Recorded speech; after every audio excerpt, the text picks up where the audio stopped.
Whew. Yo, what up, guys? Welcome back to another Let's Eat. Today we got some leftover Korean food that I treated my family to just yesterday night. Let's see what we got left. Man, my mouth is watery. Actually, we have everything, just a little bit of everything that I got, so which is great. So we got some jajangmyeon, but that stuff goes fast because it tastes so good, and it's the most popular among our family. So I have maybe a few strands of noodles left, and I got like mostly the onions. There's some, what is it, like water chestnut, there's squid, there's wood ear mushrooms, there's big shiitake mushrooms. My mouth is salivating. It's because like Korean jajangmyeon, even though it's like a Chinese fusion dish, they put so much good stuff in there besides the black bean, the fried black bean sauce. Pardon me, I just gotta go in real quick with this.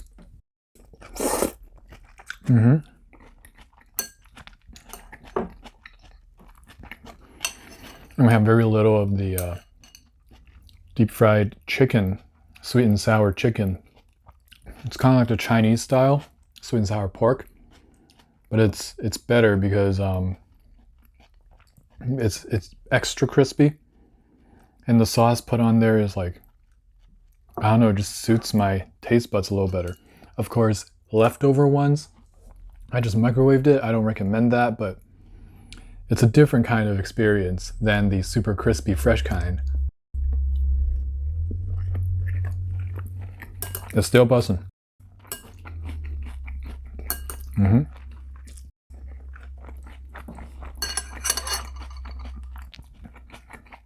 not mad at that. I forgot what it's called in Korean though. I'm butchering these names anyway, so I'm sorry, guys. Same sort of thing, but this is pork. This, I remember, is something called like tang yu suk, something like that. Man, I know I'm butchering that. In Chinese, the jajangmyeon is actually called jajangmyeon, which literally means fried sauce noodles, and it's typically fried in black bean sauce, which is the same thing here, but there's definitely an addition of sweetness and all that extra ingredients with it. Now this is the pork. This is deep fried pork, and you're supposed to dip it in this sauce. Let me show you guys this amazing sauce. Is a tiny little bit on the seafoody side, but it's kind of like almost like coating it in molasses, and it's sweet.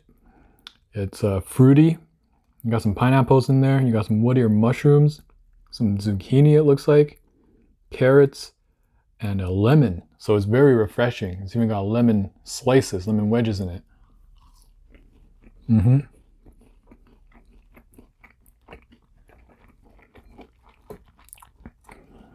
This sauce makes the whole dish. But the reason you guys don't hear much crunch is because this is reheated. It's not fresh anymore. It's best to eat it fresh. But you know what? As a cleanup crew of this house, I'm not complaining.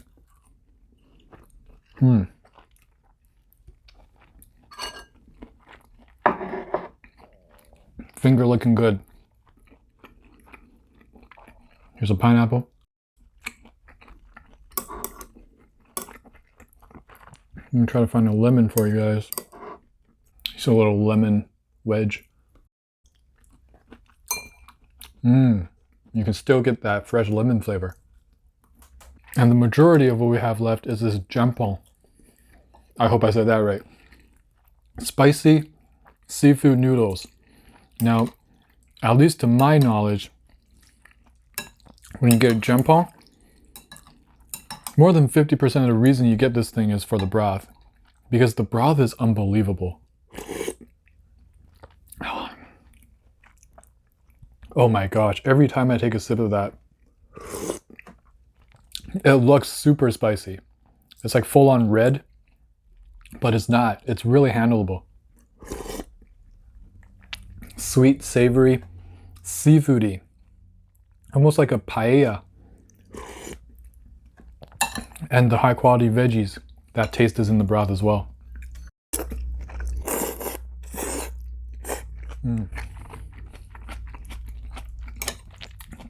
And of course there's squid in here. There were some mussels. There's shrimp in here. A lot of onions. That's what I love about Korean cuisine. They sweeten all their onions till they're translucent and very umami and delicious to eat.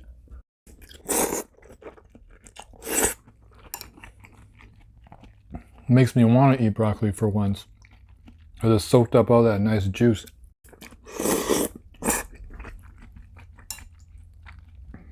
Nice piece of squid. The noodles are nice and broad. That's delicious.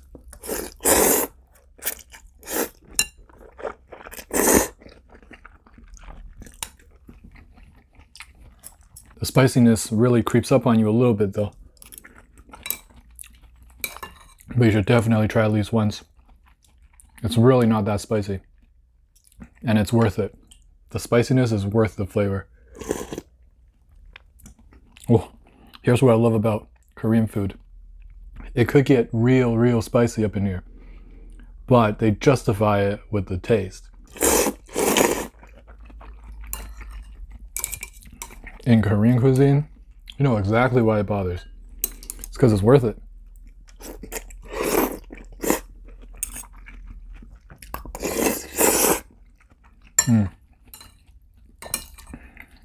Look at that. Wow.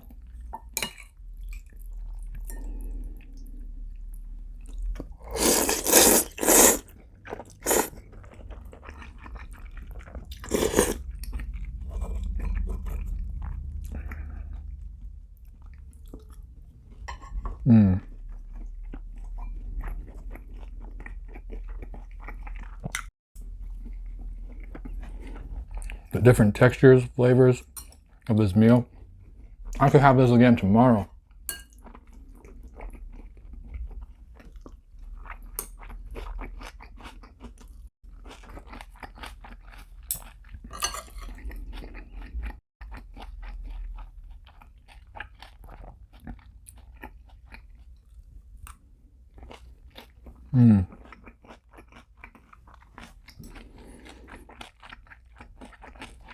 That's so good.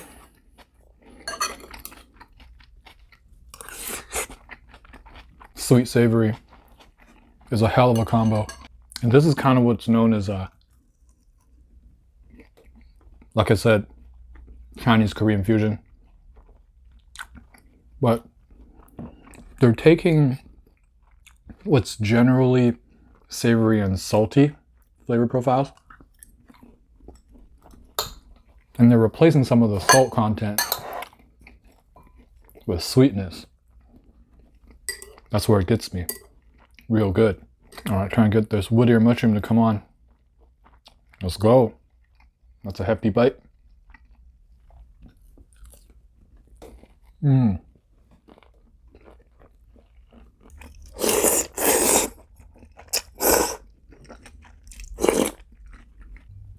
Yeah, not to mention, I want to bring this up. I don't want to forget this point that I'm trying to make. The attention to detail of just the sauce. This is a dipping sauce, right? Now sometimes enjoying it with this deep fried pork or the tongue you soak. A lot of people would prefer to pour it on the whole dish, but this time we decided just to leave it as a dipping sauce. And as a sauce, the attention to detail with it is crazy. Like I said, you have ingredients like zucchini, thinly sliced carrots, lemon, wood ear mushrooms. Those things aren't cheap. But the attention to detail to get the sauce to taste exactly like the way it tastes, with those intricate flavors of ingredients, I appreciate that. This is addicting. They could easily have used plum sauce, call it a day. Give us that pre-packaged plum sauce.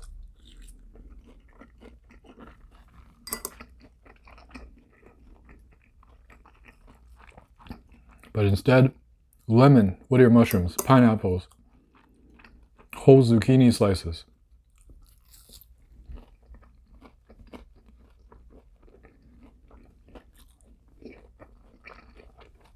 That's a really good deal for me.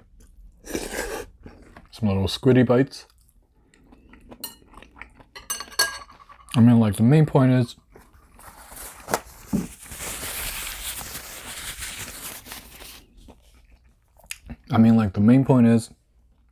this stuff doesn't actually cost that much in relativity to some other foods.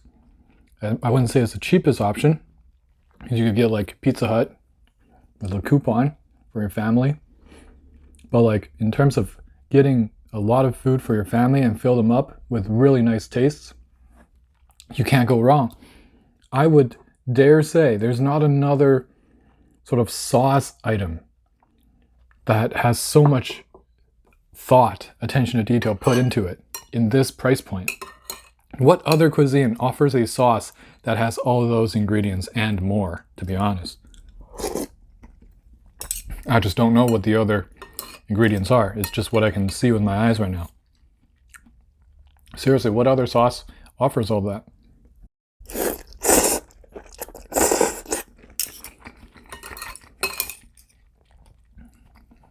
And also literally seafood in every noodle. The jajangmyeon, of course, known for seafood, and the jajangmyeon. I know some places that serve jajangmyeon probably doesn't put as much variety in here, but you don't have to go to those restaurants. You can go to a different Korean restaurant. You get a better jajangmyeon, maybe even for the same price. But man, I'm getting so many squid bites in here.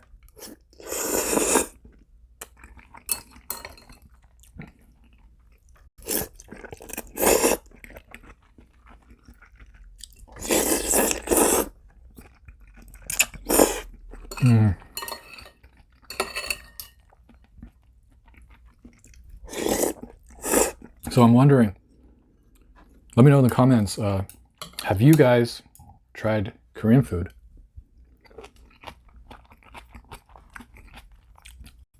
Especially these items. And if you have, which of these items are your favorite? I've told you mine is the jajangmyeon, but everything else is still really bussin'. And let me know if you like the fusion. The Chinese-Korean fusion. Or if you just straight up like more authentic Korean food. You got a little lemon in here as well. I know this is leftovers, but it don't taste much like leftovers, know what I'm saying? I'm gonna miss this. Until next time, little buddy. Look at that big chunk of zucchini.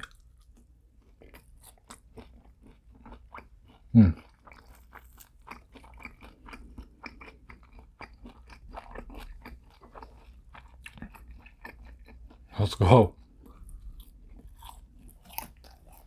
And for those of you who are experienced in Korean cuisine and who might be Korean or eat Korean a lot, what am I missing? What am I missing out on? So I'll tell you exactly, not exactly, but most of the things I've eaten. Of course, the Korean ramyeon. You put some artificial cheese on it. I've had Korean barbecue. We got, what else we got? The cold noodles. The cold see-through ones.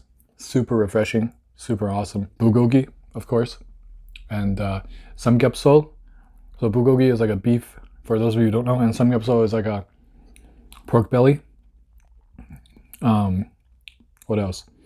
I had the rice cakes, tteokbokki, and I feel like I'm missing something really, really important. Like that rice bowl, I forgot what it was called. Man, I just can't think of it right now. It's not sitting right with me. I gotta search this up. Real quick, guys. Bibimbap, of course. Fun story. The first like year of eating bibimbap, where I first discovered it, I ate everything separately. Now the Koreans and people who love Korean food are gonna cringe right now. I didn't mix it. I didn't know I was supposed to mix it. And my friends didn't even tell me to mix it because they thought that's just how I enjoyed it. That's kind of messed up, right? And I always thought, man, this dish is kind of underwhelming. What's so good about it? And then one day, I just stumbled upon like a YouTube video. I'm like, well, that looks good. What is that? It's like bibimbap. The weird thing is I saw my friends mix it every time. But I always thought like, nah, that's not how you're supposed to eat it. You're supposed to eat it like this. Man, that's kind of disturbing in some levels. Oh. We're all good. I saved it. That was the last bite too. I've been real sad. What else have I had? Pajong, seafood pancake. And actually, I don't even know when I picked up all these Korean food names. I don't know much Korean. I don't know like a few words, but when it comes to food, man, I know some of it. I'm the same with like Cantonese. I'm Mandarin Chinese, but my girlfriend and my whole church is Cantonese Chinese. And so I'm trying to learn, right? But by far, the most vocab I have is when it comes to the dim sum food. Like I know all the hagao, siu mai, feng zhao. And even in the Hong Kong cafes, I'd be like, gale, niao nam fan, you know, beef brisket on rice, curry beef brisket on rice. I know if you speak Canto and you just heard that, might not have been the prettiest pronunciation, but I'm still trying to learn.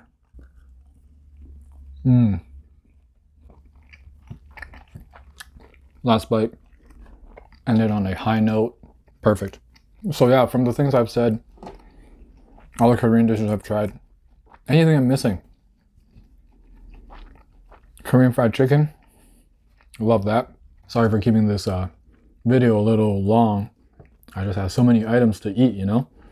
Hope you guys enjoyed. If you did, smash that like button and subscribe so you don't miss out on more content. Let me know in the comments how you're enjoying these Let's Eats, what I should eat next. All right, that's it for me. I'm heading out for this episode. Peace out, guys. See you in the next one.